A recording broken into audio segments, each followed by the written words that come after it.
ಸಂಬಂಧಪಟ್ಟಿಲ್ಲ ಆದ್ರೂ ಕೂಡ ನೀವು ಸ್ಟಾರ್ ಅಂತ ಕೇಳ್ತಿದ್ರೆ ಸ್ಟಾರ್ಗಳಿಗೆ ಈಗ ಹೊರಗಡೆ ಓಡಾಡೋದೇ ದೊಡ್ಡ ತಲೆನೋವುಗಳಾಗುತ್ತೆ. ಎಲ್ಲಿ ಜನ ನೋಡ್ಬೋದು, ಎಲ್ಲಿ ಯಾವ ಥರ ಅನಾಹುತಗಳಾಗುತ್ತೆ, ಮನೆಯಿಂದ ಹೊರಗಡೆ ಬರೋದು ಯೋಚನೆ ಮಾಡೋ ಥರ ಆಗುತ್ತೆ. ಮೊನ್ನೆ ತಮಿಳ್ನಾಡಲ್ಲಿ ಆ ಘಟನೆ ಬಗ್ಗೆ ಏನಮ್ಮ ಯಾವುದು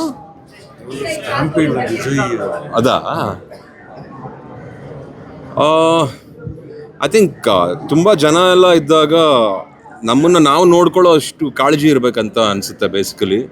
ಯಾಕಂದರೆ ಅಷ್ಟು ಜನ ಸೇರಿದಾಗ ಒಬ್ಬ ಸ್ಟಾರ್ನ ನೋಡಬೇಕು ಅಂದಾಗ ಎಲ್ಲೋ ನುಗ್ಗಲು ಆದಾಗ ಬಹಳ ವಿಷಯಗಳು ನಡೆಯುತ್ತೆ. ಎಷ್ಟೇ ಪೊಲೀಸ್ ಸೆಕ್ಯೂರಿಟಿ ಇದ್ದರೂ ಏನೇ ಇದ್ರೂ ನನ್ನ ಒಂದು ಅಡ್ವೈಸ್ ಏನು ಅಂದರೆ ಪಬ್ಲಿಕ್ಕಲ್ಲಿ ಆ ಥರ ಜನ ಸೇರಿದಾಗ ನಿಮ್ಮನ್ನು ನೀವು ನೋಡ್ಕೊಳ್ಳಿ. ಫಸ್ಟು ನಿಮ್ಮ ಜೊತೆಗೆ ಯಾರು ಇರ್ತಾರೋ ಅವ್ರನ್ನ ನೋಡ್ಕೊಳ್ಳಿ. ಜೊತೆಗೆ ಯಾರಿಗೂ ತೊಂದರೆ ಆಗದಿರೋ ಹಾಗೆ ಆ ವಾತಾವರಣದಲ್ಲಿ ಇರೋ ಹಾಗೆ ಪ್ರಯತ್ನಿಸಿ ಅಂತ ಹೇಳ್ಬೋದು. ಬಿಕಾಸ್ ಅದು ಪ್ಯೂರ್ ಲವ್ ಕಣಮ್ಮ. ಅದು ಅಭಿಮಾನಿಗಳದ್ದು ಹಾಗೂ ನಟರದು ಅದು ಪ್ಯೂರ್ ಲವ್. ಅದ್ರ ಬಗ್ಗೆ ಯಾರು ಏನು ಹೇಳಿದ್ರೂ ತಪ್ಪಾಗುತ್ತೆ. ಸಮಯ ಸಂದರ್ಭ ಸಿಚುವೇಶನ್ ಆಗಿರ್ಬೋದು, ಅದು ಆಗದೆ ಹೋಗಿದ್ರೆ ಚೆನ್ನಾಗಿರೋದು. ಸೊ ಹಾಗಾಗಿ ಎಲ್ರಿಗೂ ನೆಮ್ಮದಿ ಸಿಗಲಿ ಅಂತ ಹೇಳ್ತೀನಿ. ಕರೆಕ್ಟ್. ಅದೇ